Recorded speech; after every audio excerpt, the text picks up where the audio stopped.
कहता वो किधर गए दिहाड़े। और ये 70 साल पहले लिखी फिल्म और 70 साल पहले इत्थे दा पंजाब दा एक शायर जिहड़ा इत्थे बैठा है झेलम दे पटवार दा, वो कह रहा कि इस तो पहले जिहड़े वेले सन वो चंगे सन। 70 साल पहले दा शायर साडा पंजाब दा बड़ा एक सदी दे बेहतरीन शायर है, बड़े शायर जो ਉਹਦੀ ਨਜ਼ਰ ਵਿੱਚ ਛੱਤੋ ਦੀ ਬੇਰੀ, ਜਿਵੇਂ ਸਾਡੇ ਪਿੰਡ ਮਾਈ ਰੱਜੋ ਦੀ ਬੇਰੀ ਹੁੰਦੀ, ਅਸੀਂ ਉਹਦੇ ਬੇਰ ਢਾਈ ਦਿਨ ਜਾ ਕੇ ਕਹਿੰਦਾ ਉਹ ਕਿੱਧਰ ਗਏ ਦਿਹਾੜੇ ਜਦ ਛੱਤੋ ਦੇ ਪਿਛਵਾੜੇ, ਸਾਂ ਬੇਰ ਛੱਤੋ ਦੇ ਢਾਂਦੇ ਹੱਸ ਹੱਸ ਕੇ ਗਾਲਾਂ ਖਾਂਦੇ, ਸਾਂ ਬੇਰ ਛੱਤੋ ਦੇ ਢਾਂਦੇ ਹੱਸ ਹੱਸ ਕੇ ਗਾਲਾਂ ਖਾਂਦੇ, कर लागे लागे सिरियां वो बेरी थले बहना, थोड़ी जी घुर घुर मगरों फिर जा छत्तो नू कहना, छेती कर बेबे छत्तो तेनू सादे पुआ सत्तो। उस जाना हौली हौली असां करके फुलती छौली,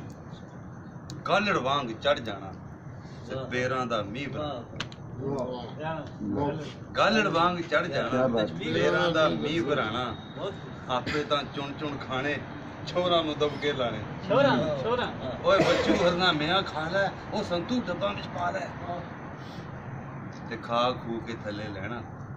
फिर बन वरतारे बहना, कुछ वंड कराई लैनी कुछ कंडे चुभाई लैनी, फिर चीख झाड़ा पाना उत्तों छत्तों दा आ जाना, उस झूठी मूठी कुटना असी झूठी मूठी रोना, क्या बात है, क्या उस बात धौन साडी छड्डनी असां टप के परा खलोना, उस गालां देनियां खोल के असां अगों गाना रल के,